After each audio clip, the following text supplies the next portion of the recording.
Han, yung bag ko! Papasok na ako!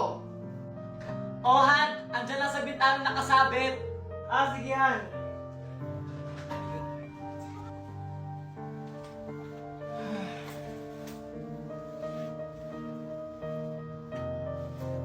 Teka, asan yung pera ko dito? Han, nasan yung pera ko dito? Kinuha mo ba? Pamasahe ko yon. Ha? Wala akong kinukuha ang pera dyan. Tanong mo si Megan. Megan! Megan! Kinuha mo ba yung pera ko dito? Megan! Umanda ka ngayon, Junjun. Yes po, Daddy. Ah, nandyan ka pala. Ikaw ba kumuha ng pera ko dito sa bag? Hindi po, Daddy. Pero, nakita ko si Junjun kanina lumapit dyan sa may bag mo. Baka naman kinuha ng pamangkin mo. Megan! Megan! Junjun? Ba't may hawak kang pera? Ha? Di ba ito yung Daddy! binigay? Daddy! Si Junjun may hawak na pera! O tignan mo, Ronaldo. Yung pamangkin mo pala kumuha ng pera mo. Tumahimik ka nga muna, Valerie. O, Junjun, saan galing ang pera mo? Tito, binigay po sa akin to ni Megan. Hindi kita binigyan ng pera! Mami! Daddy! Sinungaling yan si Junjun! O tignan mo, Ronaldo. Nangunguha na ka ng pera, sinungaling pa. Tumahimik ka kayo? Junjun, ikaw ba talaga kumuha ng pera?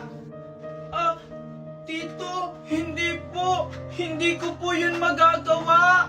Sinungaling ka talaga, Junjun! Nasa kamay mo na nga ang pera na hinahanap ni Daddy! Tsaka nakita kita kanina, lumapit ka dun sa bag ni Daddy! Ikaw, Junjun, mali ang ginagawa mo ha. Kung may kailangan ka, magsabi ka, hindi yung nangunguha ka ng hindi nagpapaalam. Ano, ganyan lang gagawin mo? Hindi mo man lang siya paparusahan? Hindi na tama yung ginagawa niya dito. Kaya nga, Daddy! Dapat paalisin na yan dito! Tumahimik na nga kayo. Junjun, palalagpasin ko to ngayon ha. Sa susunod, wag mo nang uulitin. O sige, aalis na ako. O sige, Daddy! Ingat ka po!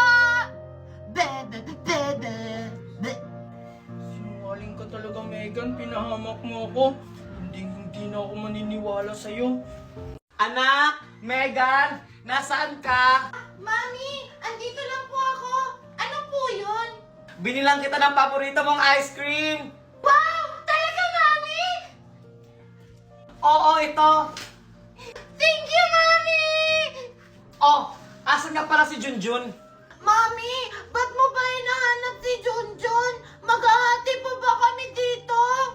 Hindi, no? Huwag na huwag mong bibigyan yung bata na yan. Asa ba siya? Hindi ko po alam, Mami. Baka lumabas na naman yun ng bahay. Tita Valerie, andito po ako. Naglinis po kasi ako ng likod ng bakura natin. Andiyan ka na pala. Buti naman naglilinis ka. Akala ko naman wala kang ginagawa. Bita-bita talaga tong Junjun na to. Mami, di ko talaga siya nakita sa bakuran. Baka naglaro talaga siya sa labas. Dinahilan lang niya para di mo siya mapagalitan. O tignan mo, sinungaling ka talagang bata ka. Totoo po talaga yung sinasabi ko.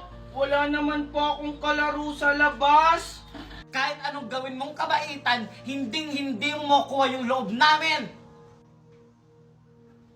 Bakit po ba galit na galit kayo sa akin? Ano po ba yung masama kong ginawa? Ginagawa ko naman po yung lahat para wala kayong masabi sa akin. Oh, sumasagot-sagot ka na sa akin? Valerie! Valerie! Valerie! Oh, Han, andiyan ka na pala. Bakit ka sumisigaw? Ano yung nabalitaan ko sa labas na nagsusugal ka raw? Kanina mo naman nabalitaan yan. Basta may nagsabi sa akin. Totoo ba yon? Hindi, Ronaldo! Hindi totoo yun! Pag nalaman kong totoo yan, humanga talaga sa akin, Valerie. Mami, nag-aaway po ba kayo ni Daddy?